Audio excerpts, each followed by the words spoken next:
On today's show, episode 10 of our podcast, we meet 6 core team members of GTD. Go the distance.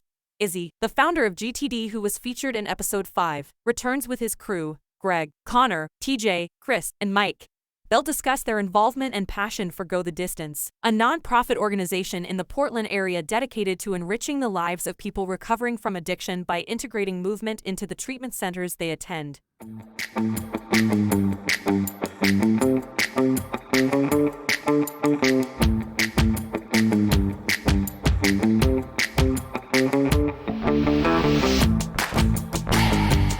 Hello, and welcome to the Real Recovery Podcast. I'm Julie, your co-host. On this journey of healing and transformation, together with my co-host Peter, we dive into the heart of recovery, sharing stories that resonate with courage and inspiration. That's right, Julie. Each episode is a new chapter in this vast narrative of recovery, and we're honored to bring them to you.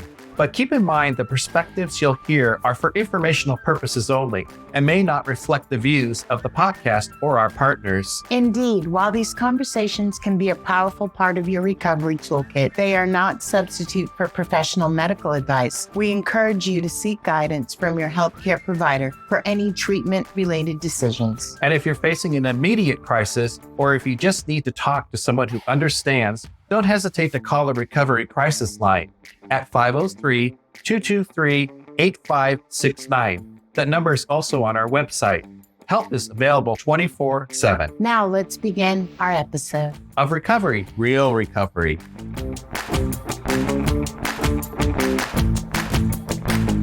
Hey, today we're here with GTD and our friend Izzy. You've heard him on our podcast before.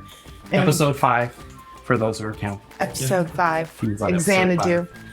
Yeah, a lot about Xanadu. But we're not going to talk about that today. We're here with a whole crew from GTD. Don't get me started. Don't bring it up.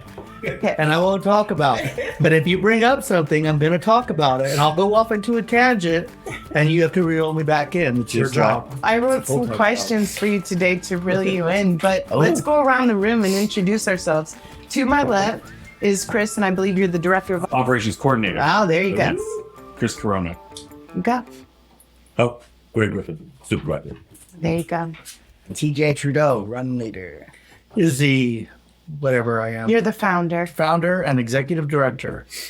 Connor Stevens, program coordinator.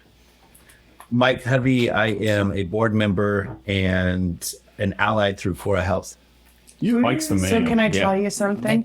Not joking and don't want to cry. Last year at the Freedom Awards was the best day I had in 2023. It was... We were all there. Watching him get the award, I just sat there and bawled for half an hour, seeing where he was and getting that award. And then literally when he started GTD out of the goodness of his heart, just taking Daniel Torres running because Daniel wanted to get the fuck out of DePaul for a minute, right? Literally, I'm not joking, the best day of 2023 for me. I tell him this often and he gets a big head, but it really, in Fora, means a lot to me because of that. I don't see you when I show up on a Saturday, and I haven't since we started this, but you guys are doing great things. I don't think people realize just how great and how much Portland needs it. So thanks for being here today. Thank you so much. I can't tell you. Yeah, DePaul, Fora, they brought us into existence. They brought us to Daniel. They brought TJ here. They brought Connor to us. And they created this whole sub-community of people within what they already do. And that's what that organization does. They have this huge power to create. It's pretty amazing. They're still bringing us people. And they're still doing it. Yeah. It is amazing. And I will tell you one other little tidbit. My daughter, who's going to be 32 in a week, her dad went to DePaul. And he stayed sober from the time she was 3 to 10, but he's been passed away of a drug overdose for almost 20 years. So DePaul, I get it. Not everyone makes it and whatnot. So again, and that's why I'm so glad, my man. Yeah. Shout out DD. Yeah. I remember, I was thinking about this earlier. I remember being introduced to DePaul before I ever went to DePaul. I went there for an AA meeting once, and they had this, one of my friends invited me to go, and it was underneath in the basement. And so I went down there, and I had never been to DePaul before. I've never been to treatment. I went with a friend because he was leading the meeting. I sat there, and I was scared to death. And then in come these guys. I was scared to death. I thought, holy cow, I better just sit here and be quiet, because I had never been exposed to that before. And now, it stuck in my memory. And now when I walk in, I feel so at home. Like I don't want to leave. Mike actually has to say, you got to go now because we got to work. Because when I go to Fora right now, I like to just rub the holes and just say hi to everybody. It's just such a second home for me. Yeah. Wanting to talk. I love it. And I have that little, what's it called? The Freedom Award. I carry it with me everywhere I go, that little trophy, in case they want to throw me out. I said, but you gave me this last year. It's your Grammy, for sure. Yeah, his Oscar. The key to the city. The key to They don't let you roam the halls like they used to anymore. No, they don't. Yeah. In your first appearance on our podcast, you alluded to GTD a little bit towards the end, but we wanted to hear the full story and then get to meet some of your crew. So Daniel Torrance, it comes up often and as an inspiration for you. So maybe you could touch on that story and how that all began for you and how this whole came to fruition. Sure. As I said in the last podcast, I came back to the rooms of Alcoholics Anonymous in 2017. And then as soon as I got 90 days, I got a service commitment, and I kept a service commitment throughout my recovery up until I think COVID. Even through COVID, I had my service commitment. But in 2019, I was a secretary, and I remember watching people come in from DePaul to our meetings. They would bring people in. And that's where I got to meet Mikey and Anna. And we just became friends, and they started hearing me talk about what I had passion for, and they took a liking to me. I took a liking to them. I think my service commitment was probably on the Friday that you guys always would come. And so that's how we built that relationship. You had Friday meetings. We had Friday meetings, yeah. Yeah, so I didn't think anything really of it other than they were coming. And I got Mike to lead the meeting once. I remember he was nervous about that, but he did it. And then one day, let's see here. Let me get my brain working. So what are you tell this part, Mike? What happened? Well, it just started as just a volunteer. I know you were coming volunteering at DePaul, and we were getting people out because this is where Daniel Torres, he was on the floor, I was on the floor. Right. He wanted to get a running thing going. Right. I told him, if you can get 10 people, he got the slip signed in 15 minutes. He came back so fast with that. I was one of those 10 people who signed that form. TJ was on the first list. He was actually there. Yeah. So that was pretty cool. And then was volunteering, and then we were just going out. So they got the list together. They came back. They asked me to volunteer, and then I did. And then that's when I showed up at DePaul Treatment Center, and I noticed that the 10 guys that I was going to take running didn't have shoes. They didn't have the adequate gear to go running. So I didn't think anything of it. I just went on Facebook and asked, can people give us some shoes so these guys can go running? There was just going to be these guys. I wasn't formulating in my brain that this was going to be a continuum. I wasn't thinking ahead. I was just in the moment of taking these 10 guys running. And so I was focusing on just taking care of these 10 guys. And so I did. And so I made sure that they had shoes. They weren't new shoes. They were just whatever shoes people gave me. But here's some shoes. And we went out for runs. And we had such a great time. I would go out on Tuesdays and Thursdays. I remember the guy with the boots. I remember that. The guy with the boots. You're like, Julie. You're like, he showed up from prison with boots. And I was like, and he runs in them? Right. Didn't you do Saturdays at first? Because you literally moved our Saturday meeting time 3 times to go running into Pop. So the guys liked the run so much that they wanted to do an extra run. Mm-hmm. So they wanted to do an advanced run. So I would go also on Saturdays. Yeah. In addition to, and they didn't have any kind of curriculum on Saturdays to be back for any classes. So we would be able to go out for a longer period, and we went out. So we left DePaul and we would just go run For hours. for hours. Oh, I know. It was there. We would go all the way up to Washington Park, and we went to We went all the way up to the hospital up on the hill. Yeah, Took the tram down. Took the tram down. It was raining. Yeah, it was really we fun. went just everywhere. We had such a good time. We would probably do at least 5 miles on that. He came to the AA meeting after he was running with you guys, and he'd be hungry. Okay, he would eat. Sure. Literally, first the meeting was at 10, then the meeting was at 11, right? Because of the running. Then the meeting was at 12. But his grand sponsor, my sponsor at the time, who's passed now, and literally my sponsor would leave out coffee for him, fill the candy dish, Very have a nice, bit, yeah. because he still has the candy And I think dish. those long Saturday runs really just taught us all that we can just walk right out of our front doors and we have something to do and we can do it sober with a bunch of people.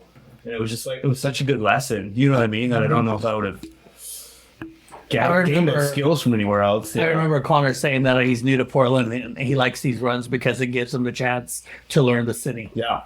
And he was learning the city. So I remember cool is that. One of that? the things that Yeah, because I didn't know where I was. That was hard, just to sit in inpatient treatment. We don't even know where you are. So that was a great opportunity to just learn the city. Then we got more shoes started getting donated to us, and the next thing you know, I'm getting all these shoes, and people are bringing me shoes. I remember And I'm just at the like, meeting. I'm starting to collect these shoes. Now I'm this man sitting on my chair in my living room with a pile of shoes on the floor, and it's just getting bigger and bigger. And I'm like, I gotta do something with all these shoes, right? So we had to like figure out. I had to work with DePaul to learn how to volunteer and to be of service to people that are brand new in treatment. You don't just go and be yourself, really. You have to really be careful because these are vulnerable people.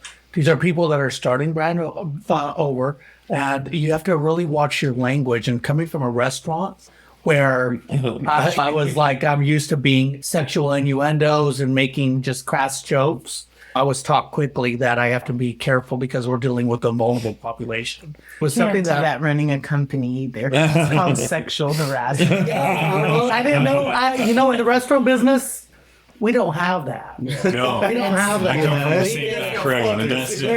There's no HR. There is. Well, I've heard of HR in restaurants, but I've never actually seen it. And if anyone was ever going to get busted by HR in the restaurant biz, it was going to be me, and I never did. Okay. But so 1 point for Izzy. They taught me a lot on how to interact with the clients, and it was great growth for me. And then I was just in love with this program. I was in love with the guys instantly. I have the text message still the very first day that I went into the treatment center. And I remember texting Mike and telling them that I love these guys. I love what I'm doing here. And I came back from a horrific relapse. And so I had a lot of growth to do too in those 2 years that I was sober before I went to DePaul. So when I started GTD, I was still in my growth period. There were still a lot of things that I still had to learn. I'm still learning, right? On how to working well with others. It is something that you just continue to practice. It's a lot, right?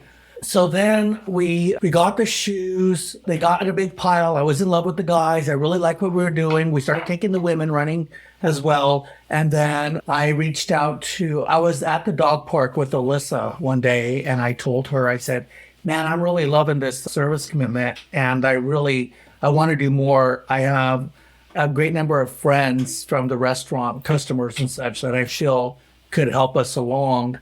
If I were to be a nonprofit, they could donate and they could write off on their taxes. And that's all I knew about nonprofits. I knew nothing else about nonprofits other than it was tax deductible.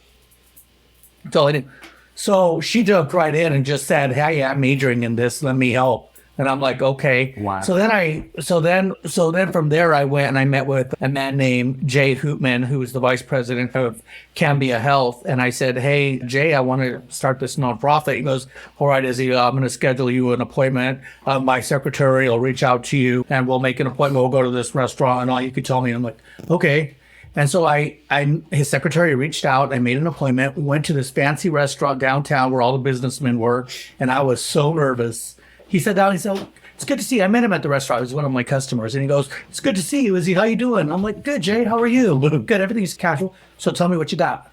I was like, what? He's like, tell me what you got. What's this plan you have? And I said, I want to take people in treatment running, and I want to provide them with running shoes. I wanted to turn it into a nonprofit, and that's as far as I've gotten. I really don't know anything more than that. And he said that he really likes me a lot and he's going to help me. And so we made a business plan. I did a vision board. Vision boards are important. I have my vision board for GTD. I created what I wanted the logo to look like on my vision board. I did a pros and cons, did a mission statement. And then Alyssa and I worked on the letters of incorporation. We wrote the bylaws. It was very generic, just copied and paste. And then we did all of that. And then we submitted to the government for a 501c3. And then we got approved for that. So now we're an official nonprofit. So now comes finding, before that, we had to have our name. So I was at DePaul one day and I said, hey guys, it was on the first day, let's come up with the name. And I was like, how about DePaul's Angels? And they're like, hell no. And then to the best of my recollection, there was this guy named Josh, long blonde hair, this guy named Josh, who I haven't seen since, that said, go the distance. And I was like, GTD. It was perfect. It was like, boom, that's it. That's the name. So we started GTD, Go the Distance. And so Go the Distance was already taken on Instagram and Facebook. And as far as like names everywhere, there's so many Go the Distances, right? So I put the GTD in front of Go the Distance and that wasn't taken. So I jumped on that. And so that became our name and that became what we used to file for our nonprofit. And that's what we used for our tag. If you go way back, if you go way back, you'll see that it was Go the Distance GTD because I started with that for a minute. And then I said, no, GTD, Go the Distance is better. I have a question for you, and then we're going to share with your wealth of people here. Who got you your first shirt with your logo? It all comes back to Julie. Literally, he was riding his bike over. He forgets. We're here to talk about me. He forgets his humble beginnings sometimes when he rode his bike to DePaul because he didn't have a car, that he was working at night volunteering because it wasn't funded yet. Was that the same time you like had $13 in the bank account? So then I opened the bank. I opened a bank account. I was running with the guys and you know what's really cool about what I do with this nonprofit is I've always been transparent. Even if I am wrong, even when I am wrong, I am transparent and I get corrected, but I have always been transparent. Even when I was running with the guys in the beginning, I was telling them, I want to get t-shirts. And so I would ask them what they wanted. And so I was thinking gray with green or something like that. But first we got to get a bank account, right? So then I went and got a bank account, but all I had was $13. I'm broke. I'm making my own comeback in recovery. So I opened the GTD bank account with $13. Lucky number 13. $13. Yeah. And we began. We've collected $155 today with 100. Really? Yeah, we spent more on Is our... that year to date? Yes. Oh, good. The 50 of that was mine. Yeah. It's Peter's original. But we've already spent way more than that. It's Peter's original 5, year 50, and my sponsor gave us 100 today. And literally to launch it at the beach was just 400 in hotel for me. Can I just tell you, enjoy when you don't have money. Because when you start to get money, it's a whole other responsibility. Yeah. It's a lot of responsibility on there. So then what happened was we opened the bank account. We got the shirts. We got some bigger donations. I think Bill Dickey gave us $600 and that kind of helped us to buy more shirts. I started going down Facebook. What I did is I went down my Facebook friends and I sold a shirt to all of my friends for $20. And then they would send me a picture of them in their shirts. And then I would post that on Instagram. And that's how we started. And then it built that money and we had $1,000. And then we started getting more money by doing Facebook and like all these things. We're still buying shoes at the shoe carnival, wherever we can find these coupons. We're just doing our best to find these shoes. But we're also building our bank account. It's going higher. We're a working board. It was me, Alyssa, and Michelle as a working board back then. And It was pretty awesome. And then one day, we started getting more newer shoes. We started getting nicer shoes. No, not Brooks yet. We got the Running Warehouse gave us a grant. I applied for a grant. We got the grant, Running Warehouse. They gave us these open box shoes. Open box means they're returned. They were gently used. They were returned, and they gave them to us. I opened these 2 huge boxes, and it was like gold, shimmery. It was like, whoa. Wow. We hit the jackpot. I want them for myself. I don't want to give them away because they were so beautiful. And I'm a runner and I love running shoes and I wanted to keep them. But so then I had to think, what are we going to do with these running shoes? And then we started a little game. If you run with us 8 times, we will give you a pair of these shoes. And so it started. It's awesome. This is where you got the sweaters and the sweatsuits that, that picture of like me and Brian. Yeah. I'm in like this highlighter jumpsuit. Yeah. Highlighter yellow. I'm like 150 pounds. Rayleigh Jones, With my homeless Satina, shoes on. Jay Hoopman, Lunch Bunch people. Everybody was giving us these things that I was able to give out to the people in DePaul. Just giving it out. And I was giving it out. Yeah. And I would give it out back then based on merit, based on if they were participating with us and their attitudes and stuff like that. And that's just how we were doing it. It was really not a big thing because we weren't really that structured. It was a cool thing, though. I remember when Daniel Torres graduated from DePaul. He was literally with us in a meeting. There was just 5 of us. It was a very small meeting. And he was applying for a job and getting a new apartment. And he liked the small meetings. He was more comfortable there. And he was the happiest I've seen him at that time. So I remember. So I want to know, I got some questions. Who's been with GTD the longest, TJ or Colin? TJ, honestly. Well, He was on the original 10. I was on the original 10, but then I went back out and did some more research and kind of fell off. How'd that work for you? Not well. I haven't heard of a story where it says, oh, the research is so good. That was one thing about my first stint with rehab is I got out and I thought I knew everything. When got a job and didn't stick with GTD or didn't go to AA, and it just didn't work. Didn't work on my own. But this guy, on the other hand, he stuck with it. Yeah, Connor, I don't remember TJ as the first 10. I was really cautious about HIPAA laws. And I was overly cautious with all of that stuff. So I wasn't taking pictures. I didn't know what my limits were. I didn't know what my boundaries were. It hadn't elevated And so yet. it hadn't elevated yet. So I wasn't doing the things that we're doing now with data collection and whatnot. So I don't really have any proof that like he was there. I don't have a picture. I thought there was a picture of that list somewhere. I don't know where that is. Is this when Isaac's dad was there? Jason wasn't there for the original. No, he was there like But he was there. He was leaving yeah. right when I was getting there. Jason was in DePaul when I was, Oh, yeah. and Daniel was just graduating he was graduating when I was just getting there. I remember getting to know him a little bit and then him leaving. And then, yeah. Who was the first employee that you had with GTD that you, other than Alyssa? I guess it would be, would it be Gregg? But Would it be you? Were you the first official employee? Yes, I You was. were? Yes. I'm so proud. For those of you who don't know, Gregg is nothing but sunshine. With the Mr. Positive So attitude. let's talk about Gregg. Why? Let's do it. We're going to talk about Gregg or the stories we built around.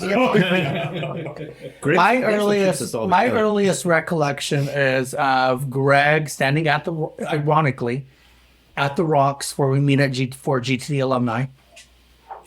I was in a relapse, but in my relapses, I would still go on runs.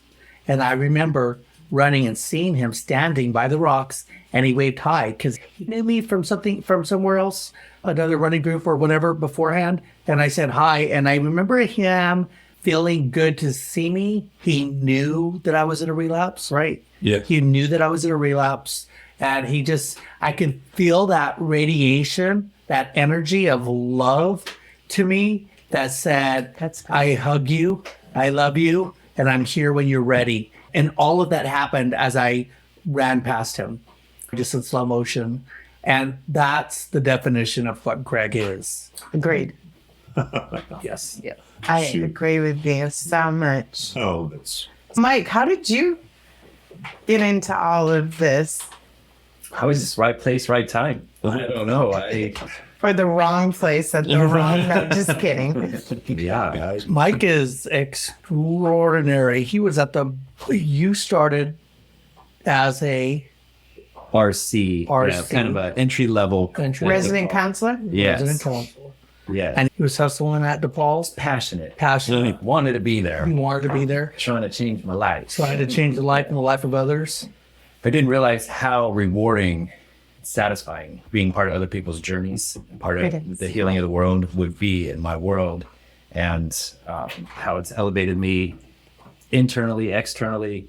I love what I do, and I have this. I don't know where I'm going to end up, but I know it's going to be good because I'm just on some up and up. I've brought karmic balance to all the shit that I've done in my world. and it's just been an honor and a pleasure. Just meeting Izzy himself, like Gregg too, just pure love, light. We had boundaries and professionalism with Izzy, but definitely grown. Let me tell you about that for those of you listeners out there that don't know me. That is no easy feat.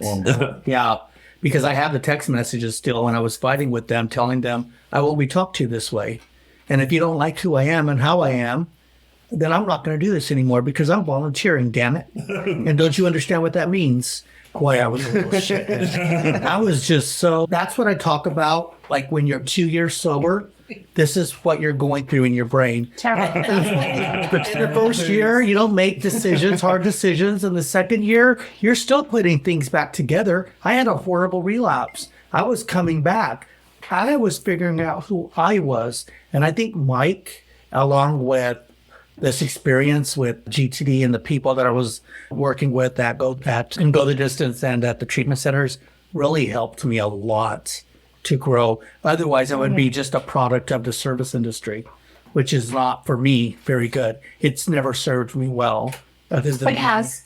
So I'm going to contradict you. You're right. I've been contradicted on this before. Yes. The service industry gave you the connections to help support GTD. Yes, it did. And I will also tell you that damn it. there's people, exactly, because I was there during your terrible twos and your closet full of mail and your 7 years worth of bad emails. And it has, and they actually really cared about you. Yeah. And when they saw you doing right, because you disappeared and had a relapse, they were supporting you in your good cause, and it was genuine from them. They didn't want anything from it, but to see you survive. Yeah. I think of Joanne. Swazik, Mike Cook. There were a lot of people at the restaurant, Portland City Grill. Darby, Amanda, the chef. They could have fired me so many times over. And I was ready to pull the fire alarm at Portland City Grill because I thought it was on fire. I was sweaty. I was in the worst way. I won't go into all of that because that's a whole other tangent on what I feel are the responsibilities of the restaurant association or restaurant industry to take care of their We talked about it the other day. Yeah, that they need to be doing better. They need to worry about. Let me tell you, such a culture. let me just say that we need to not just learn who not to serve with the OLCC and all of that, but we need to help those that are of us that are serving the alcohol when we are doing too much, when we need help. They need to step in and help us.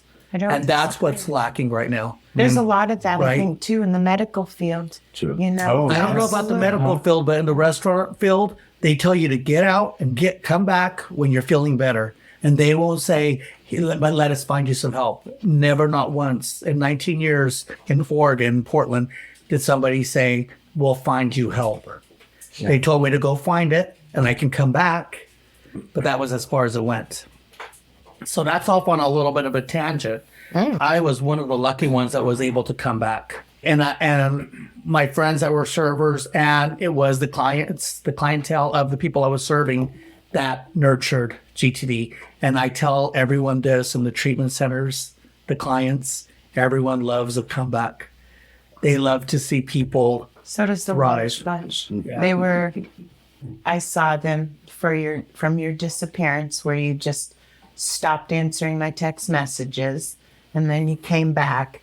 But I saw AA rally around you as well. Yeah, they did. Yeah, they did. When you did your speech and you said, I really owe this table over here the At the lunch, Freedom Award. That was such a good speech. I was like, Yeah. you really do, bitch. Because we put up with you for a lot of stuff. I literally remember Misty being in your corner and telling you, yeah. But that Freedom Award was a wild ride. I wasn't expecting to be honored by. But you I don't see So that. many. That's what he doesn't get. It's the humble part. It's not about shoes. The people in this room, lives have been touched. It's given me to see But you Julie, in a but new light. is that about? That's not me though. That's a power greater than myself. That's a higher power. That's the universe. That's something else working to put me where I'm supposed to be. Right? I'm supposed to be right here. I am doing right. I am right where I'm supposed to be. I think things are falling into place for you. choice. It's still a choice. And I'm you- trying to find a way out. Look at I'm going to tell you, yes, has everything fallen in line? And that might be a God shot and from a higher power. But literally, when you first went there was to take a friend in recovery fucking running. That's the part I like. It's not the shoes and all the money and whatnot. It's that you did it when you were working and doing 15,000 in steps because you would bitch every night about or every morning about how your feet hurt, but then you'd go running. And I'd be like, don't complain about your feet fucking hurting every day. And literally, you forget. You didn't have a car. I remember when you... I did not have a car. My first 2 years of sobriety got stolen in a relapse. And so I rode this piece of shit bike that I had. That you got hit everywhere. on. You literally got hit by a car on the bridge. I did. I got hit one time and I went to the hospital, got stitches on my face on the way to work when I was riding my bike. And I did send me whatever. pictures. I just honestly didn't think anything of it because I always knew that it was coming. A car was going to come. Things were going to change. Things were going to happen. And they did. I did, like I said, remembering the beginning and to see where you are now, because I was sober in your beginning. I think I remember some of it like clearer and remembering what a crazy bitch you were calling me in the middle of the meeting at work. And no, in seeing you now, I do see more ownership now and see you being transparent now and see you growing. I try to just be as in grateful. the HR way. Yeah. Is like a huge thing. You literally like had some moments, okay, but we won't go into those. Kris is the last person you hired. And then one day, Jan moved to Costa Rica and she gave me her car, and it was right before DePaul asked me to volunteer. So I had a car to start this job. So to talk about the synchronicity of the GTD growth, the synchronicities of all the things happening, because there was the car that gave me the ability to go to DePaul, which is across town, with shoes in the trunk. I was able to do that and fulfill the job. And then Plus, you were giving everybody rides to, hey, Julie, I'm using my car. I'm taking this person home. I took this person today. He still has that car. I think I still have that car. Yeah. And he complains about it being a stick shift, and I'm like, it's a fish I shop. would have bought a bigger car though. I think everybody here is heard it. Yes. And literally, he worked out before he got the car for free. Right. We worked up this proposal for him to ask Jan if he could buy the car. He didn't have no money. He could pay her maybe $100 a month. And she literally said, if you get the registration in your name, get insurance, and change the title, before I leave, I will give it to you. And I was like, that's the best deal than what we said. Yeah. Oh, yeah, I forgot about that. I was actually trying to buy that car because I was going to. We actually practiced the deal on the phone. Yeah. and how to approach her. I forgot about that. Yeah. Poor Izzy. Oh, poor Izzy. Aw. You have some. Tries so hard. Oh. I want to get Kris in here because he hasn't said shit. Chris Corona, Kris Corona, the last member to come aboard. operations GTD. coordinator. Yes. Yes, doing a great job. Yeah. You want to hear a little story about HR and what's right? Why are you winking your eyes? Oh, because let me tell you. So I have a job that has a lot of opportunities. I run a little division of a company, and it's stressful. The first year, I worked 65 hours a week for a whole year. And my eardrum busted, and I got really sick mentally, spiritually, physically, everything. He was there for me. And my sponsor died right before then, my sponsor of 24 years. And after going to Fora to speak to the women and feeling so good about it, I decided that I'm really wasting my time at my job, right? It might be a bougie title. I make decent money. And I've always been so proud that from coming from prison in my sobriety that I've climbed the corporate ladder. And so I humbled myself, and I do mean humbled, to apply for your job to make 50% of my pay. And he was like, no, this is just my friend. She doesn't want a job here. And so I applied on Indeed for his job. And then it gets better. And then I said, really, what I want to do is be on your board. I will keep the comment off of here of what he said. And no, I said, no, you are done. No, you are done. I asked Jay Hootman to be on our board because he's got all this professionalism and everything. Oh. And what he said to me and why I applied to you is because I want to be your friend. I agree with that's you. You what didn't he let said to finish, me. and it's my podcast, so you are going to. So because you didn't want me to be on your board, and I'm so glad you didn't, because I would hand you your ass on the regular. It gave me, when Peter asked me to do the podcast, Everything works for everything. I was like, we'll be our own fucking board. And so mingling the two. Wait. Hold on. Just wait. So mingling, the difference is I run a company. I know everything about HR. I'm golden. I'm learning. Just wait. There's a guy that relapsed this week that I know really well that said, I worked out and I heard your podcast and it kept me company. Thank you. Yeah. If that's all we've done, we're good. Can I say that I listened to his episode while I was at the gym, and it was amazing. It was amazing. You like made my morning. Not the content, the end of the end. Oh yeah. Some of the topics he talked about. Really. Amen, my man. Amen. No, But in a roundabout way, literally Everything going goes to for- Fora changed my life. Speaking to the women, I literally went to IOP, intensive outpatient, 25 years sober, and had never dealt with child molestation, had never even admitted it, and was ashamed of going to prison. I'm so proud now, and that I can share my story a year later, and literally had you not turned me down. And literally, I do want to be your friend. I always call you my husband, which is husband for those who don't know. And I believe in you. I've always believed in you since your fourth step, and you're willing to do it.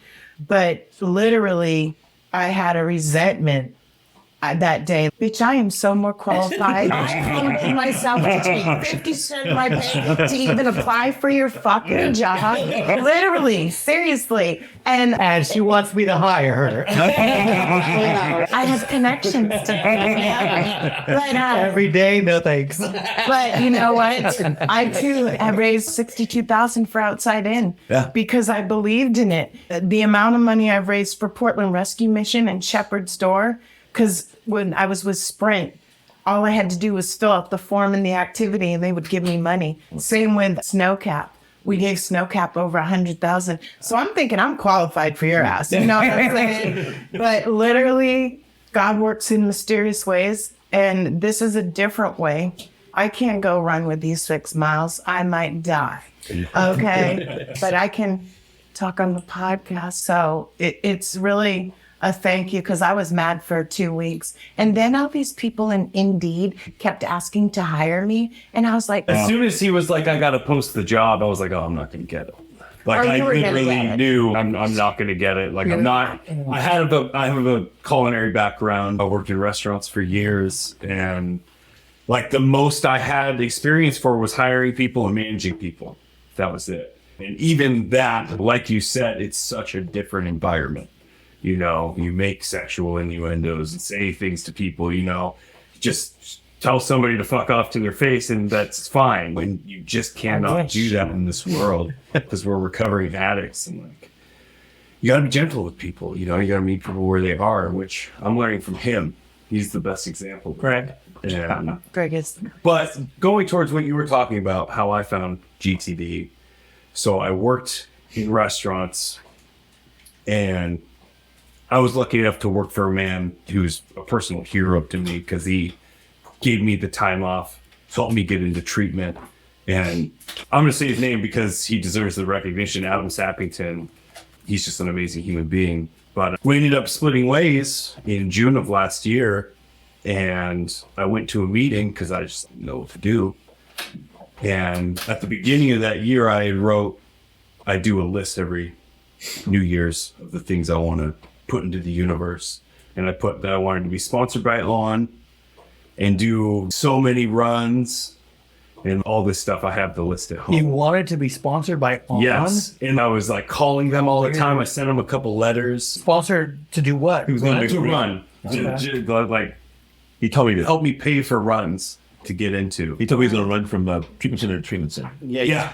He showed me that list one day, and I was like, I couldn't even. Dude. Well, that's pretty It doesn't wild. seem real. You know? Oh, no, it's unreal. And then I was Talk about like dreaming for something that's really outside because Yeah. you're not a professional athlete. You know, but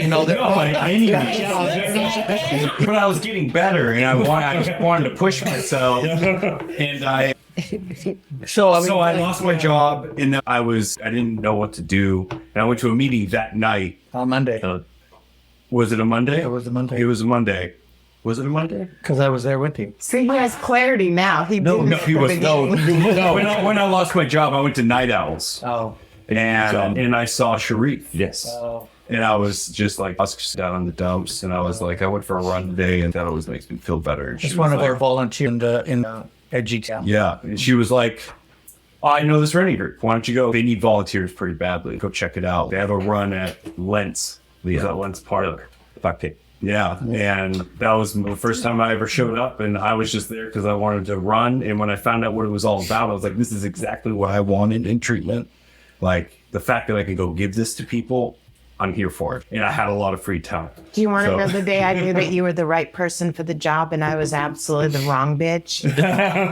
We were in his garage, and it's when all the people came to get shoes, and you were like, going here, and he's, Kris, get that, and Kris, get that. And I was like, I would not let this bitch bug me for nothing. And he got my shoes, and I was like, he hired the right guy. Yeah. No, literally, I knew that day. I'm not even joking. I was like, God, thank you. Because I wouldn't be getting I'm not tall enough to get the top of the shoe rack. Well, when we went to a meeting together, was it the day Alyssa had stepped down? It was around. Something around there. And we were just sitting outside talking, and I was like, I can do it. He sat with me on the wall after the meeting, and we talked, and he goes, I'm interested in helping you. I've got your back, anything that you need. And then he gave me some ideas, and it was along the lines of what I believe in. And I was like, okay. So I hear this a lot from people. I get a lot of people wanting to come in and stuff like that. So I always keep it a little bit at a distance and everything. So here's another one coming. But he actually stayed. He broke through that barrier that I put around. I have a barrier that Threw himself right in the middle of all and he of put. us. I've never in my life felt like I belonged somewhere. Right. I feel that Right. right now. It's So he was crazy. there. Like, So I wanted to hire him right away as the operations person. But you went about it legally. I had to go, Posted and the that job. was due to this thing I have called a board. And this board that Mike is on, Aaron, let's see if we can name them all. Rayleigh Jones, Aaron Simpson, Mike Marshall. Mike Marshall, Matt Palmer, Bella Spearman, Fred Kim, Did you say Rayleigh? Rayleigh Jones, yeah, said it 3 times. And It's just who like else? magic, she appears. Oh, Brian. And who? Ryan. And Brian Cochran, who has just been Change the game. changed the game. Brian That's is awesome. Aaron changed the game. He's the reason we have these rainbow hats. Did you say Fred? Aaron. Fred. Frederick. And then Brian came, he's our treasurer, and he's really helping me grow and understand all of this finance crap, because when you have $13 in the bank, it's a lot easier than when you have what we have now. And we have a lot of money right now to spend for our program, but we also have a lot of employees. We have, how many do we have? 12, 13? About 12 employees. About 12 now. Yeah, we have 12 employees. Once we finish this round of We have 1, 2, 3, 4, 5. We have 6 full-time employees with benefits, and then we have part-time run leaders. I have a question for you. I know you just received a huge award. For who? Not you. Who are you referring to? Because they don't know who you're talking about. I was looking right at him. They can't see you.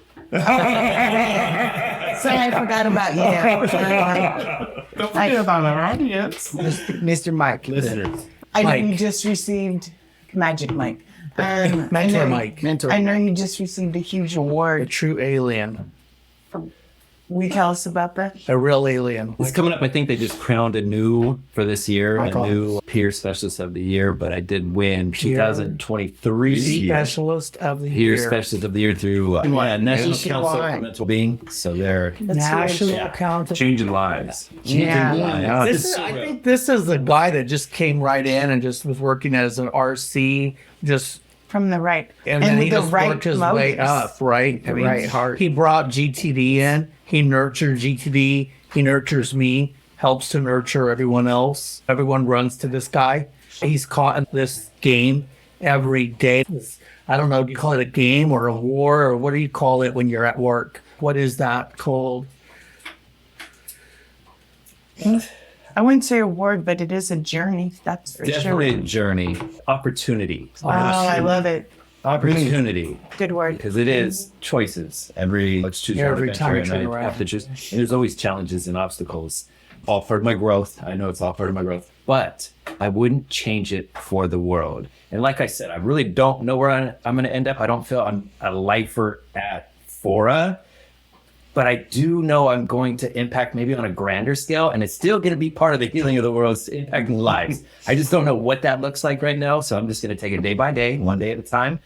And in those moments, try to do the best that I can. I'm not perfect. Progress. Not know. perfection, thank God. I always look at Mike for one of the reasons why we're all sitting here, too, because he kept it alive during COVID. Talk about that. Yeah. Because that's important. So we started Go the Distance in 2019, June 25th, 2019, we started this. We got our letters of incorporation and whatnot, 501c3, I believe in November of 2019. So we became a nonprofit. And then in 2020 was when COVID hit.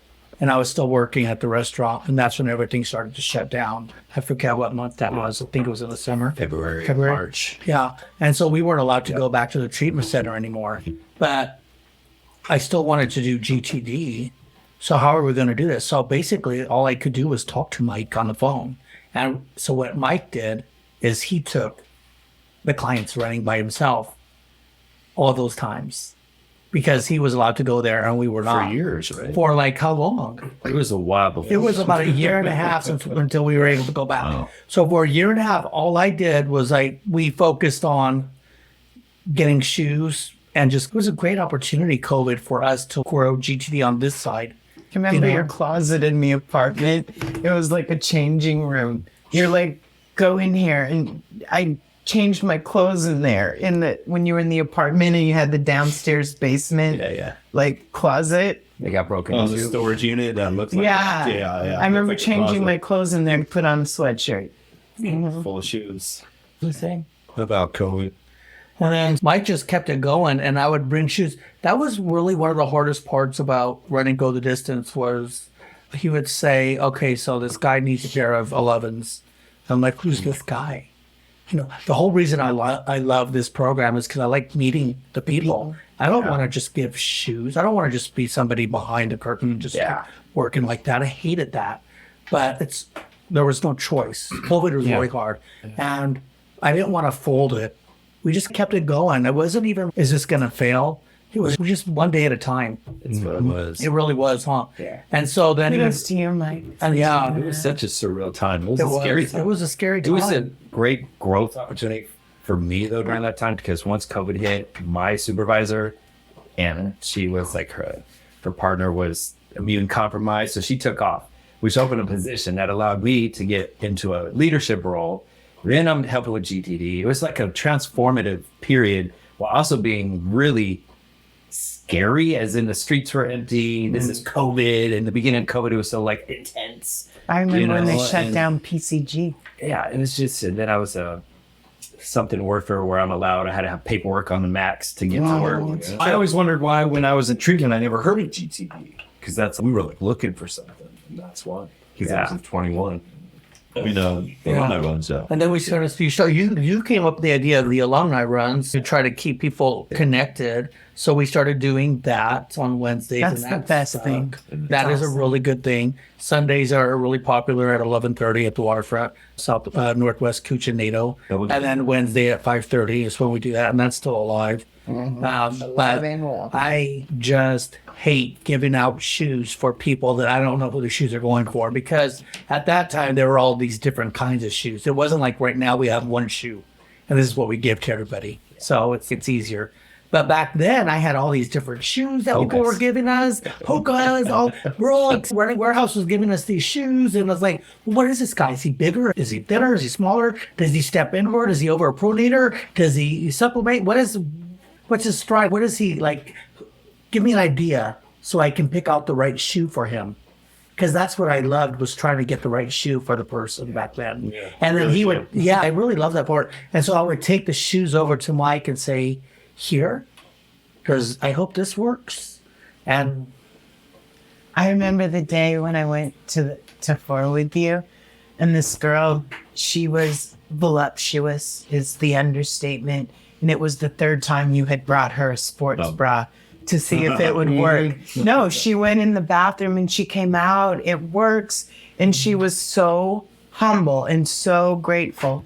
The one more thing I want to touch on, and I think they deserve a shout out because they've supported you big time. I just get emotional, and I'm sorry, because I really am proud of you, no matter how much I my heart is so full for you, literally. And I don't think Peter and I would be doing this if I wasn't mad at you. you know what? Let me tell you what, you're in good company, because there's a lot of people out there that are mad at me that are leading really successful lives because they're mad at me. But did I not that night said, it's okay because I love you no matter what? Don't forget our second employee, Connor. Yeah, but I want to talk about On. Yeah. Okay. I want to talk about On and how you got that connection, because they've been so good to you. And I feel they deserve a shout out, literally. They do. So let's get to On, and maybe somebody else can tell us about On. Go ahead, Connor. Connor, You talk. Connor deals with them. Connor. Gosh. First, before we go to On, I want to talk about Connor. I love Connor. Because if ever or ever there was a perfect human being, it would be Connor. I know. He is just, but let me tell you, I remember when he wasn't perfect. I remember him being in treatment, and I remember him being erratic, and I remember him being angry. And he was already perfect when I met him. And I remember these things about him, but there was something about him and that I was attracted to, right? And it definitely wasn't his looks, because back then he had a big beard and he was super skinny, and it was scary. Connor? Oh. Big, huge beard. Ew, Like a big Connor. one. I didn't really know him very well, because he wasn't too approachable, but I had a core of guys that I liked, and Connor was one of them. Yeah. And So I checked into DePaul. Gosh, it was 4.5, 5 years ago now. Mike, he needs to be on your podcast. He's got a great story. They all do. I think I weighed in at 142 pounds. What do you weigh now? Haggard. 205, 210, yeah. So I was Solid. but a shell of a man, as my wife likes to say when she first met me. Years of drug use, IV drug use, homeless, tents, cars, under the bridge, all that shit. And had tried like all the Suboxone, methadones, detoxes, so many times. Had tried like doing the inpatient a few times, but never lasted more than 24 hours. I was so scared of like getting sick and trying to take this head on. It was never something I like thought I could ever do. And for some reason this time I said yes to go upstairs at DePaul. And I think what it was for me this time was like the people that came into my life. Because when I first saw Daniel Torres, rest in peace, mentor Mike, Izzy, they walked up those stairs, I was like, I hated those. shit, look at, it was just like an aura, that type of feeling. Like I'd never seen people that were just like shining so bright in recovery. You know what I mean? They were claiming they had all this time. And it was just like, I love that. it was the first time I'd seen it, you know? And the group of guys too at DePaul during that time, like Jason was another one that was like, I saw people that they were healing, you know what I mean? I'd never seen that before. Every time I'd ever gone into inpatient, it was people were like court ordered to be there. They were mandated to be there. And it wasn't that this time. And then it was something about, especially GTD was reintroducing me to fitness. I knew I wanted to be healthier. And going out on those runs and connecting with those people and like earning my shoes after 12 runs was like just the biggest like sense of accomplishment that stuck with me until today, you know? So yeah, it was such a pivotal thing for me to go out on these runs with these people. And it let me like connect to like me again for the first time and forever. I think is what kickstarted my healing and my recovery. Yeah. I always tell you you're saint for putting up with Izzy. I think I said it to you the first time I met you, but I'm so That's glad. a full-time job in itself. I did That's taken a lot of practice too. I said to him when you came over to my house and got the plant, remember? Because you could carry it by yourself and I couldn't. Stuck on my back. Yeah, but I was like, he is the perfect guy to work with you. He's so patient and you really do have a lot of patience. And I love how like when the people get together in front of Fora and you're checking them off and you're checking them in and you got the certificates and you're on it. It's coming naturally because that's what was given to me and it's come full circle. Go ahead. That's the biggest part is I feel you're strategic with Connor because he is absolute proof the program works from beginning to the end. So now you're a hired way up GTD and just your humbleness, your love, what you do, your just the way you look, it's fit. Everything about you it's meant to be. This is divine shit. You are proof. You are walking evidence-based proof. Mike, you are so right. Yeah. I wake up every single day and I try and sit down in my bed and just tell myself I'm blessed, fucking grateful to be here. You know what I mean? And the fact that all of us get to go and return this favor that was given to us every single day at these treatment centers. Wild. Crazy. Can I tell you? It makes me emotional talking about it. Literally at 25 years, I don't care what house I have. I have an older car. I don't care. But sobriety is number one. And I know we talk about it, or we talked about it, that Portland is number one in addiction and last in treatment services. Just like you said today about Clackamas County, right? Look, can we get that program for real? 18 months would be a blessing. And I used to, like I said, regret going to prison. I'm so glad God gave me a friggin' time out and a parole officer that said I had to go to AA and get the slip signed. And luckily I stayed. I went to a gay men's meeting. It was the only place I felt safe in the whole entire world. Because of being in the escort service, didn't want to be at a straight meeting. So when Connor graduated treatment, I kept my eyes on him throughout, but I stayed connected with him. He was always checking in on me. I was always checking in on always him. like in my corner. He's kind like that. Yeah, he's been my biggest fan so from day kind. one. And I don't understand how that happened. I just did it. But it was Because just you have a good heart. I don't know. It was just periodically. It wasn't like every day. It was periodically. It was periodically. But I watched him go into the estates. I watched him stay broke ass for 6 months. I watched him go feed the homeless at the Blanchet house. He was on the news for it. And then I saw him go pump gas at the Chevron. And he was pumping gas at the Chevron. And then I saw him start working at the gym and start getting his thing. And then I pulled him in a little bit, took him to lunch and said, I put a cap on him and a hoodie. And I said, you are going to come work with us someday. Whenever we can hire somebody, I'm bringing you in. And he was like, okay, we'll see. I don't think I like running as much as you do. I like where I'm at right now, but okay. He didn't understand, I don't think, what exactly I was seeing, because I saw, and it came true. And I got him. Yeah. And then the first employee was Gregg, pulling Gregg in, because Gregg is unconditional love. Gregg is full transparency. Gregg is Great in a pair of running pants. Tights. Yeah, tights. You know, and he wears the fuck out of it. Okay. Gregg has a signature spin that he does before every share. I've seen and it. everybody tries to copy it, mimic Great it. fan. Yeah. And we're so lucky to have him. He just wants to be a part of it. He doesn't want to be the director, or he just wants to be of service. Gregg is the person of service. And then I met TJ. At Fora.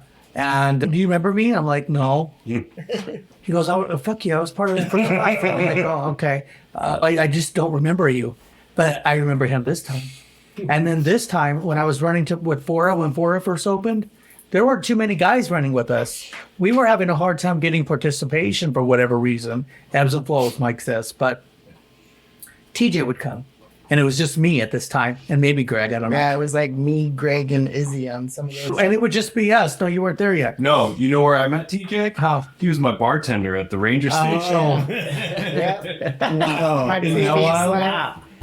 Yeah, another service industry person. But TJ, when you go running with somebody, when you find that, what we have in GTD, when you pair up and you go with the patients and you start having a conversation, you really get to know them in that short period of time. And I got to know TJ. And TJ has been pivotal in our growth, in my growth, because one, he showed up for lead runs when no one else was showing up. So that kind of kept it going, right? And he did a hard interview with the Oregonian at one point where they were asking him some really tough questions about his life as an alcoholic. And he went ahead and answered it because I don't know if it was necessarily he was thinking it was for your growth, but you wanted to do it for GTD. Shoot, he was doing it for us. I was scared to do it to you. I'm bringing up a lot of heavy stuff that I haven't even touched since going into treatment. But it was good for my growth as well. And they gave us $10,000 for that little thing that he did for us. And when TJ graduated, he just stayed connected. And I became a sponsor for a while. And then the staff, Alyssa and some other people wanted to hire TJ to be a run leader. We needed these run leaders.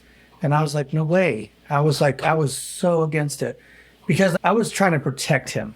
I didn't want him to. I see it over and over again and I know Mentor Mike sees it too. Biting off more than you can chew when you get out of treatment. Too much too soon will take you back out. And I just didn't want him to go back out. So we brought him in a little bit earlier than I wanted. I wanted him to wait until he had a year, I think. Wasn't it right? Yeah. And then we brought you in at 9 months instead to be a run leader. But you know what? It worked. And guess who we just hired as our full-time head run leader? This guy. Yeah. He's me because he doesn't have a car as well. So it's coming. So he has to get there however he can, like how I did my first 2 years. And so he's doing that. He's showing up. He's showing up for the people, right? And so that's what's great about him. And also TJ was at my house the night that Daniel died. I was going through my back injury and my disc came out and it landed on that nerve and I was in major pain. And then I got that phone call from one of Daniel's friends and he started yelling at me like it was my fault or something. I don't know what. I'm like, what are you talking about? And then he said, Daniel died. And I'm like, what? And I remember TJ had come over to fold my laundry, to take care of me, made me dinner, get all these things. And listen to him complain about Chicken burritos. Chicken burritos. oh my God, his number one thing in chicken nachos. Turkey nachos. Turkey But I don't nachos. eat those anymore. He's so off of it now. Yeah, as of last week, I'm done. And he'll never go to La Bonita again either. Yeah, you know. But I'm really grateful for TJ because he came over and took care of me when I had to lay on my side. When I couldn't move it, I was on all the pain pills and everything. And then Daniel died, and I remember when I heard that, I just fell to my knees. And he was in the kitchen, and I know he was probably just thinking, what the fuck? I'll never forget that. I just heard Crying. sounding like you were dying in the other room. I was like, whoa. And then he told me what happened. It sent was. Roger And then to your house. I sent Roger to my house. I sent my friend Christina to my house. I just started calling people to come over because I just didn't know what to do. I called Gloria, Daniel's mother, and I just was like, a great what woman. the fuck just happened? I would just talk to Daniel 3 days ago. I was talking to him. He stopped talking to me, and I thought he got tired of me, so he's taking a break. And so TJ was there. So he loves Anna, my dog, and he's been a very good friend. So thank you for stepping up. TJ, I'm glad you're part of the group. And I will tell you, I think Daniel Torres has a bigger purpose. Yeah. I've said this to him often. I think Daniel overlooks GTD. And I think that I told Gloria the same thing. I've met her a couple times now. And I told her, you should be so proud of Daniel because this wouldn't have even happened had he not been bitching in the fall that he wanted to go running. Right. Literally, the Dress for Success program in his name. There's a lot of things. Speaking of which, the Dress for Success, we haven't talked about that. And I also want to revisit on the shoes. Because you got carried away. Well, but I know you had a graduation just happening, or a I saw scholarship. too. Yeah, for where you The were Dress giving for out. Success. Yeah. Our first DTD. Well, now, what is the Dress for Success? We got these rainbow hats made, and Aaron Simpson, our board president, actually got one of our regular black and white hats and got a magic marker and just started coloring them and gave me one. Yeah, he gave me one. He goes, here, I made this for you. And I'm like, oh my God, that's so awesome. I don't know if I want to wear rainbow colors, but okay. Oh my God. I know. I've never worn a rainbow color. We went to a meeting in Alabama and you wore a rainbow hat.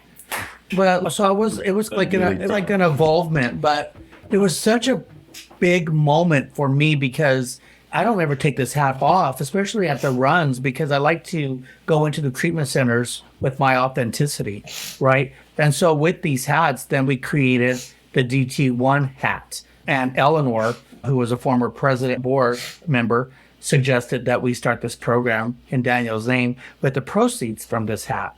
And we actually, Connor and I went, and you can take it over here if you'd like. But remember when we went to On and we met is it the founder? One of the Or this co-founders. the CEO or somebody? What rep? For On Running. For On Running. And he liked our hat so much. He said, I want to buy one. And I said, oh, please take it. We'll give it to you. Thank you for everything that you know. I'm going to buy it. So I said, okay, here you go. Here's the hat. I don't know how you're going to buy it for. You live in Zurich, and he didn't have any cash on him. So I just gave it to him. Didn't think anything of it, right? About a month later, a check came for $1,000 for the hat, for the one hat. And so that accompanied with a couple of other dollars that we got. We actually started the fund, and then with my board being the board that they are, started pressuring me and saying, when are you going to get this off the ground? Because this is something that needs to go, and you need to. And working with boards, that has been one of my greatest learning opportunities, is learning how to work with my board and being taught. It's been pretty amazing. So that's when I passed it off to Connor. I work with the board at my current job, and it's not easy. Yeah. You're lucky you don't have to please stockholders and please this. No, your mission is so much better. It really is. And then, so Connor, good. Yeah, I created a committee, and in Daniel's name, we came up with the Daniel G. Torres Dress for Success Scholarship. His middle name is Jude. Yeah, I wanted to include the whole name in there. I love his middle name. But 4 times a year, we're going to award somebody fresh out of treatment $250 so they can go buy the interview clothes, or if they already have a job, the right tools they would need for the job.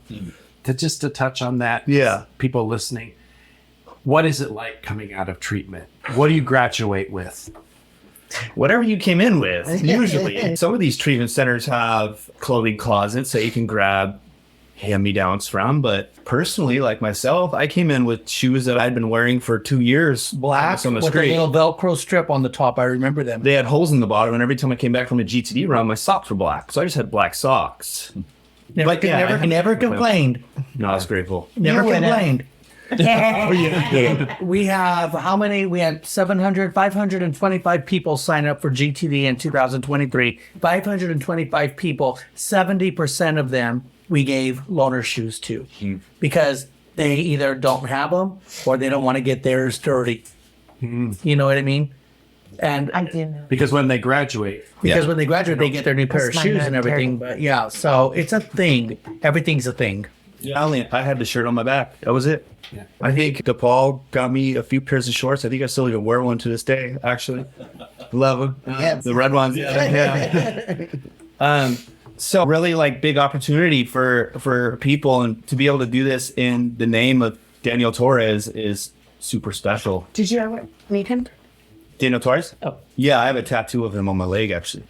Oh my God. They were good friends. Yeah, we were very good friends. So Daniel's probably, besides myself or like getting through treatment, but he's probably why I'm sitting here, to be completely honest, because as we were talking about, COVID hit when I was just getting out of treatment and being in the States and 120 days sober. That was crazy, right? Because I thought I had already built a little foundation around me with like meetings and gyms I was going into, and then boom, it was fucking gone. And I think like the very next day, I got a phone call from Daniel. He said, Connor, there's these CrossFit classes that they're doing on Zoom. Do you want to come over to my place and we can do them in my rec room? I said, oh, fuck yeah, I do. And so I went over there, did one. And then that was literally what I had to look forward to. I went over there every single day with Daniel. Every single day. That. Yeah.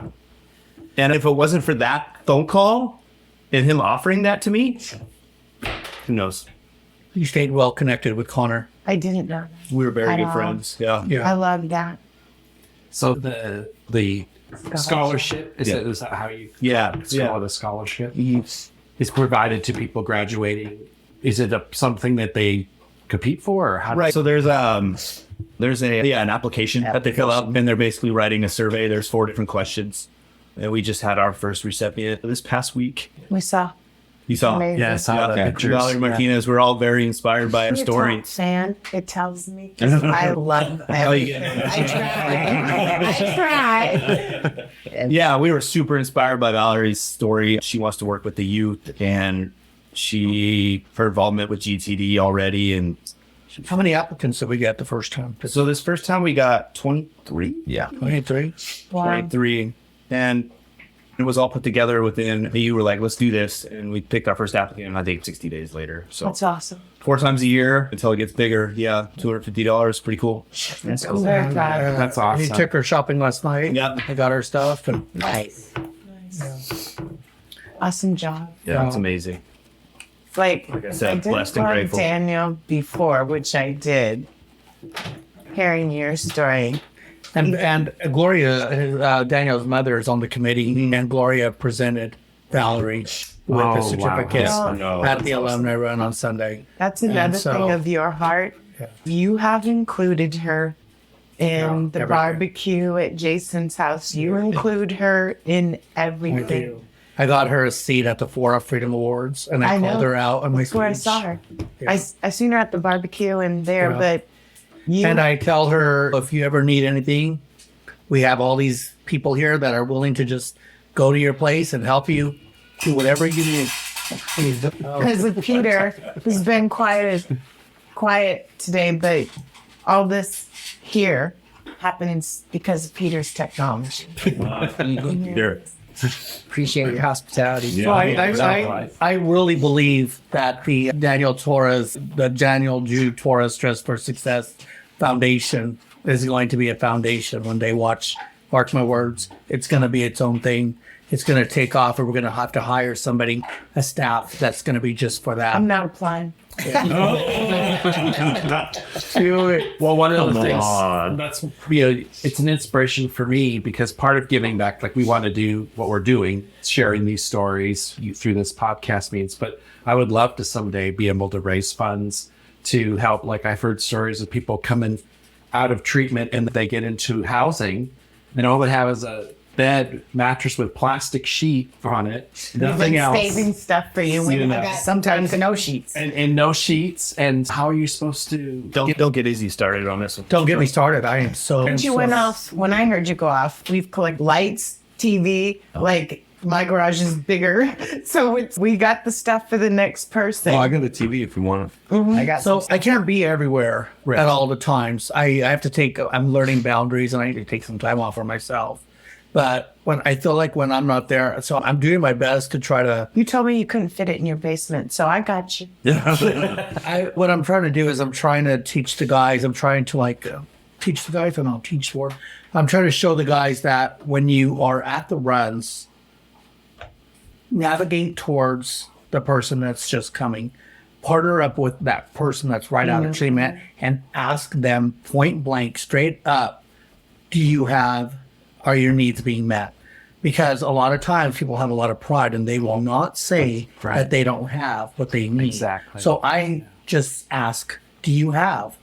And they say no. And I do my very best to take care of our own. So we'll get them sheets, I'll buy them underwear, whatever they need. And I can only do what I can do because I have to stay in the lane, have to focus on doing what we do, do it well, and which is this job. But what I want to do is all these other things that I see that can be done, but we're not there yet. So if we can continue to build our foundation of doing what we do well, then eventually we'll be able to expand into these other things because I know it's going to happen. Yeah. And this is the crew that's going to do it. This is the crew that's going to take it. I hope literally that our podcast gets you more exposure. Do you know what our website is, Julie? Do you know? Can you recite our website? I don't know if I can recite it. It starts to I can recite it. It's on our site. We linked to it. We linked you to us, but GTD, I'm scared to recite it. Very good, Peter. A+ for Peter. Hey, I got you here. Yeah. One of the questions that we do at the runs a lot of times is we play trivia. And we ask people when were we founded? 2019. What's our website? Peter. What is it? GTDGoTheDistance.org. And then our Instagram is GTD Go the Distance, and our Facebook is GTD Go the Distance. And at our website, you will have volunteer applications and employment opportunities that you'll find on there, as well as a donation page for our mission and for the Daniel Torres Just for Success Scholarship Fund. And there's so many opportunities. There's also on the website information on how to be connected, like the alumni runs. Yes, our events calendar, where we're going to be. Where we're going to be, runs we participate Do you know our website? Can you recite it? recoverypodcast.com. The recovery podcast. I was reading it from the cup, though. I had a moment the other day. I was sitting at home writing the report on the Clackamas Sheriff's visit. And I was like, it was the day after my 3 years. And I was like, 3 years ago today. Or I was sitting at home with blankets nailed over my window, smoking meth and losing my mind. You were so the right choice. So the right choice. And like now I'm visiting with people that I never thought I would interact with. The sheriff's office, people I tried to stay very far from. Yeah. Me too. Seeing the amazing things they're doing for people and being able to be a part of it. And it's pretty incredible. And I never got to meet Daniel. I was never that lucky, but he changed my life. It's okay. You're doing this work. It's all good. I think what's great with Kris is that he's so eager to learn. He just really wants to do this job and he wants to do it well. I really just want to be right over him. Never right. I'll help you with this. He wants to take classes, and I think it's really cool also that we all get to experience all the different treatment centers. That we get to go to Fora, we get to go to CODA, we get to go to Code Aggression, Code Tiger. We get to go to VOA Men. We get to go to VOA Women. We get to go to CLO. We just went to the Clackamas County Sheriff's Center over there. CSAT. Lifeline we're partnering with. We hope to get into Cedar Hills eventually. We get That's to watch where I all. went to IOP. We're really wanting to get into all these treatment centers and take our service there. But to answer the question that Peter and you asked that we've skirted around and maybe we can get to now is on. Like we have two amazing, beautiful angels that kind of came into our lives, and one is Stacy from Care, Oregon, that came in and swooped like one of those star emojis that I call her. She gave us the ability. She came and found me and said, "We love what you're doing. How you're doing it is not sustainable, and we would like to help you make it sustainable because you're doing a really good job. We've been following you on Instagram." And I went back and I told my board, and they're like, "Shut up. That's not true. That's not what happens. That's not how you apply for grants. That's how it happened for us." It was attraction. So we were able to get into that next, we were able to get into that next phase of our development. And then came Lauren. Lauren from On came into our lives, and we were in a Zoom meeting with her, and we were talking about our needs and our projected growth and all, and what we want to do. And projected growth, I'm making this shit up as I go, like on a notepad while the camera's looking at me, and I'm just like making up numbers in my head, times 3, times 4. How many people do we have? And she asked, how many shoes do we need for the year that she thinks we're going to need? And I did the math, and I'm like, I think about 350. Okay, what else? And I was like, what? I was like flipping out. Well, and the thing is, I've been hustling to buy these shoes, man, because we were trying. You were hustling to get you shoes from people in AA, literally. Yeah, and so when the hustle has to stop, because you don't really have to really go to Marshalls before the runs anymore. You don't have to rely on somebody to give you a size 10, because somebody's just going to help you because they want to help the community. So they have a program called the Right to Run program. And they came in and just started helping us. And so they'd given us shoes and the gear to take into the treatment centers so that we could promote fitness recovery. So I believe, you can tell me if I'm wrong. I'll be happy to be wrong on this one, but I think I'm right. For every pair of shoes they sell, they give one to that program. No, I think that's something else. Okay, because I read their webpage. For Christmas, you tell them about Christmas. Okay. So for Christmas, believe it or not, I brought 1, 2, 3, 4, 5 other people here so I wouldn't talk so much. And it did not help. It did not work. At Christmas, at all the treatment centers that we're in, they provided all the staff, all the inpatient clients, shoes, a backpack, a jacket, and a beanie. And I think it was over $1,000. Yeah. And the jackets ranged in price so much, but the entire package was what, like $700. So I'm going to interject again because even though I was going to shut up and try not to talk. No, you weren't. It was a beautiful moment because what they did is they got their executive staff in their offices. They got all these people together and they created an assembly line. And they all got together and they put these backpacks, these shoes in the backpacks with the jackets and the beanies and the socks. And they wrote handwritten cards of inspiration and hope to all the people. And then they boxed them all by treatment center. And it was a job. How many packages in total? A little over 1,000 packages. Wow. And they were about $700 packages, right? So Lauren just tries to bring all this product in and puts it all together. Like she got this job, a community engagement with On, and one of our community impact, and it changed our lives. Without their help, we would not be able to do. There would not have been a Freedom Award that year.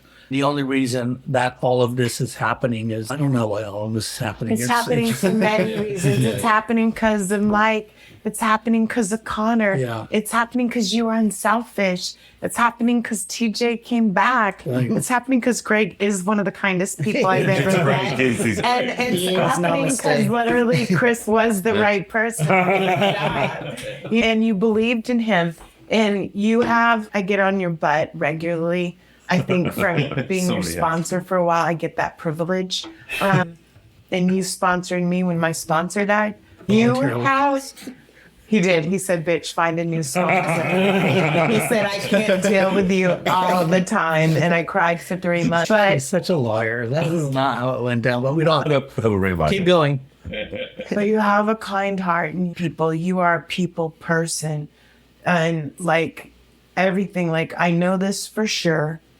Literally, there was a moment when I was going to leave AA and I only stayed because I was cheering the fucking next day for you.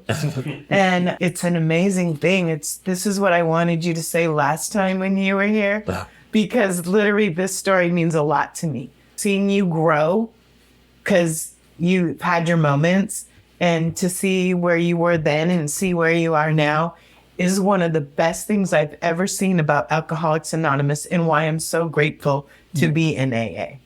My child's never seen me higher, Joe. Amen. I just want to say, GTD, it's been such an honor to watch your growth, like from the gate, right? GTD impacts individually people every day. But what I see also that people don't really realize, that GTD is uniting all over behavioral health in Portland and going into Washington. Like the common factor, you're going into all these treatment centers that have been silos. We're all doing good work out here, but we stay separate. The one common factor now is GTD and all these different agencies that can really unite us all, even with contacts, even with just systems that are working. It's just like you're getting here, but as I think as we evolve, as we go, it's going to be a force that it's going to be unbelievable. Right. I agree. Yeah, and we're one of the only things collecting the data we're collecting from all these different places. Like it's a unique opportunity. Yes. You collect data. Okay. Yeah. I'm just saying, what a thing. Okay. Really, what a thing. Thank God for Andrea over there at Fora. She helps us with all of that. We have Andrea that helps us with all of that. We have Lacey, that's our HR person. Actually, we have an HR person. And this is through Fora as well. A lot of people have come to help us. They've come to, because I'm a waiter. I don't have schooling in business. I don't have schooling in nonprofits. I'm just doing my best one day at a time. And sometimes I've had moments where I've turned off the lights and just sat there and go, I'm ready. I'm done. I can't do this anymore. I can't do budgets. I can't deal with the board. I can't deal with anything else anymore. I'm so done. This is too hard. Everything, personalities, employees, partners, all the things, it can just be so overwhelming. And there have been times where I want to be done, but then I know what to do, right? I call Mike. I think I call him every day or text him every day. I call these guys as much as I can. I just call people in the program. I go for a walk with my dog, go for a run, get out of my Listen head. to the real recovery on your walk. I love listening to this podcast on my walks with my dog. I absolutely love it. And let me tell you another thing, that after I did my podcast, I went for a walk and I thought, oh shit, should I hear my own podcast? I don't like my voice. I am still learning to like me. And I went on the walk and I said, fuck it, I'm going to listen to this and see what they did. And as soon as it started with your intro, with welcome to the podcast, and it was like, I actually had a smile on my face. It literally put a smile on my face as I'm walking. People are smiling to me because I'm just smiling, and I'm going down and I'm listening to myself.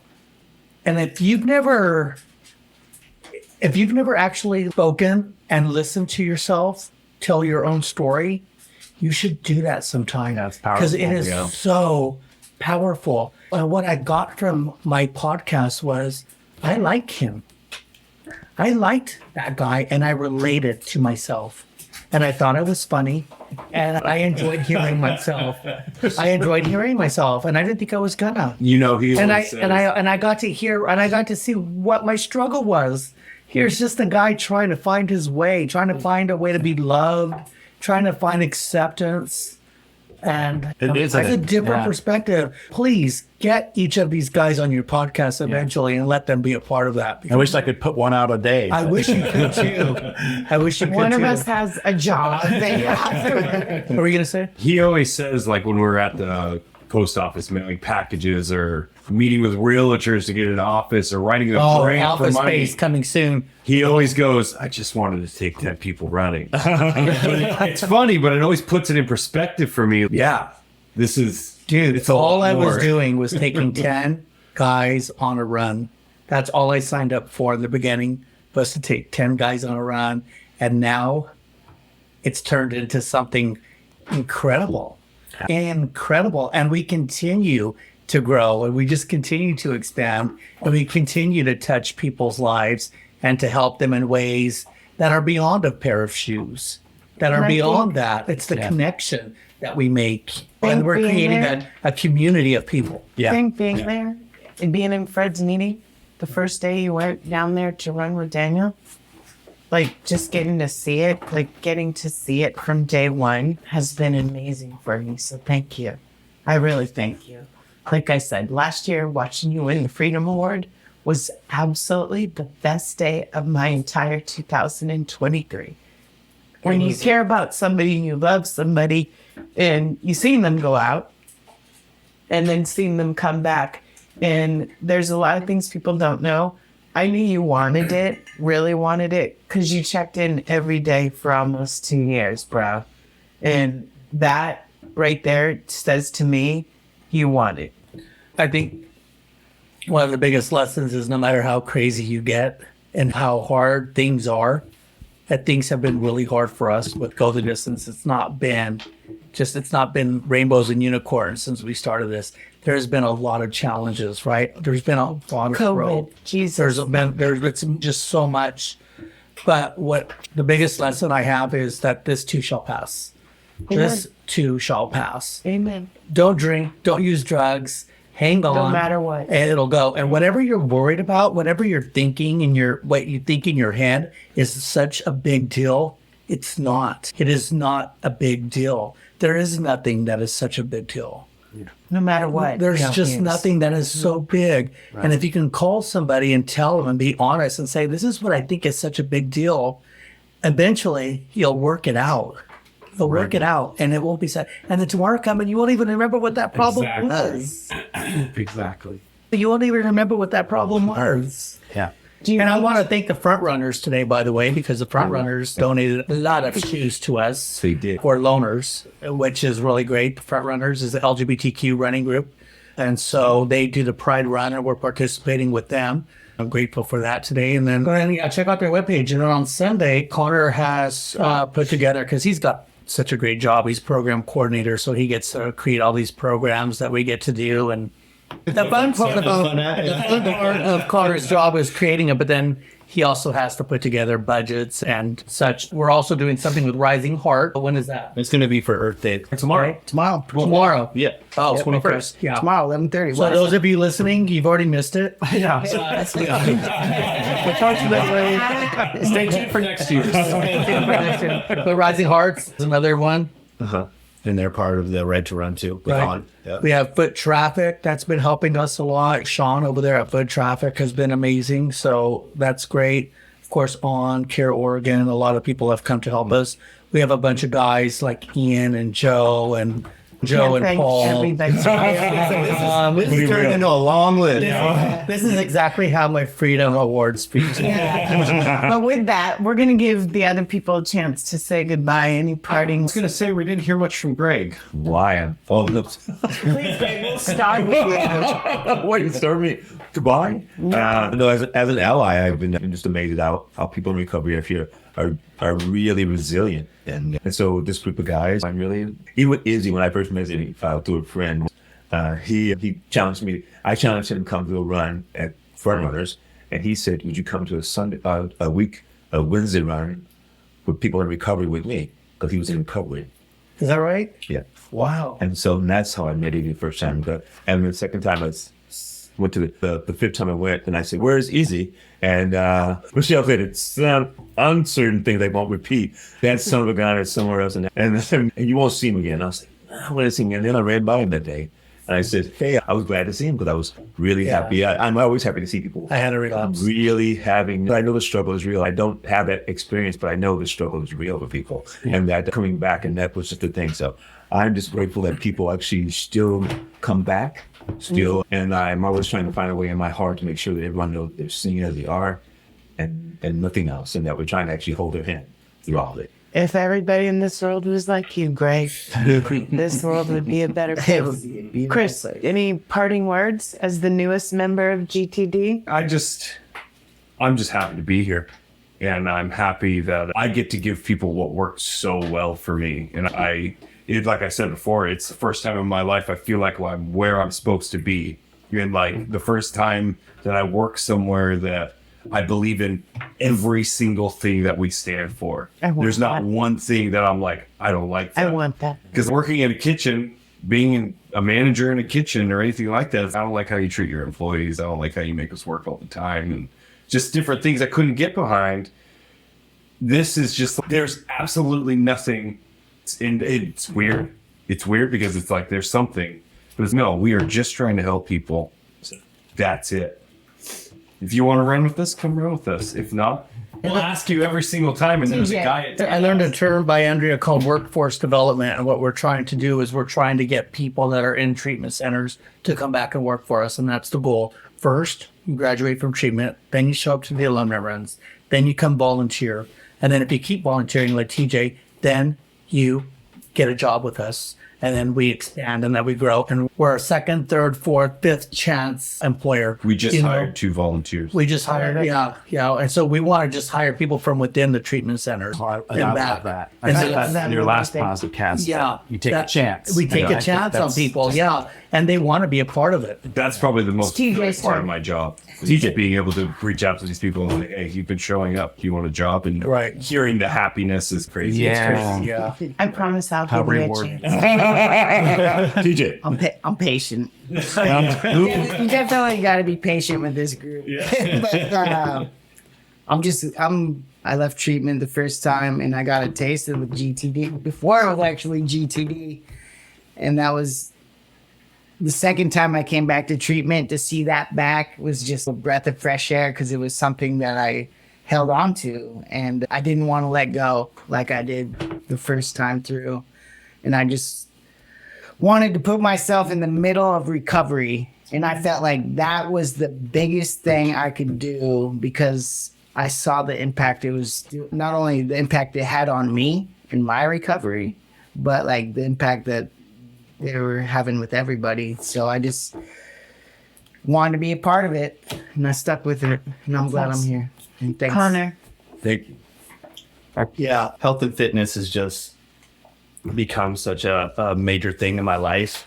And if anybody's looking out there they want health and fitness in their life, they want community, please come and be a part of us. Everyone is welcome to these alumni runs, Wednesdays and Sundays. Do you have to be a runner? We are not just a running group. We're moving. On has taught us to just promote movement. We got people at walkers at the treatment centers. You don't even have to be in recovery. Please come be a part of us. We want you. Yeah. Love that. Mike. And thank you. Thank you, On. Thank you, On. Thank you. And Carol. Not your turn. It's just an honor. It's an honor to be here, be part of GTD, to witness healing and wholeness with people that have been broken and hammered and lost, to be shining and thriving and being part of something bigger than ourselves. It's an honor to be here. It's an honor to know Izzy. Izzy's going to have a statue someday. I know. On the waterfront. On the waterfront. There is no bullshit. There's a force out We there. are young Izzy. I'm just honored. I'm honored to be part of all this. I would have never thought it. Like, this would have never been in the equation. Like, What is Never. going on? Can I tell you? But yes. I agree with you. And then I want to ask Peter a question. So the first time when he came and he did the podcast, and I'm glad you got a lot out of it. And I literally appreciate you trying to help us. And you've really been helpful, for real. And I appreciate it. And thank you for turning me down. But with that, this is the story I wanted you to hear. Oh, yeah. the first time. And I was like, we didn't even talk about GTD at all. And we had Xanadu. And It's still really good. but now hearing the whole story, do you get it? Oh, yeah. It's amazing. Yeah. You talk about being honored for you. I'm honored. I can't believe who would have thought, oh, I'm going to sit around my dining room table with a recorder and have all these wonderful people. He does have a GTD sweatshirt. Like, Yeah, I do. And I wear you're it on the proudly. team. Yeah. So I'm just grateful that you all are here and make time out of your busy lives to be here and be on our podcast. And I think appropriately we should close with a GTD. Oh, 1, 2, 3. Yeah, GTD. Ready? Here you go. Okay. Put your hands Yeah. Okay, put your hands down. Take us out. 1, 2, 3. GTD! You can follow GTD. You can follow GTD by clicking on our website. The link will be on our website. You're in your story. So thank you. Thanks Thank for you, listening, guys. everyone. Thanks.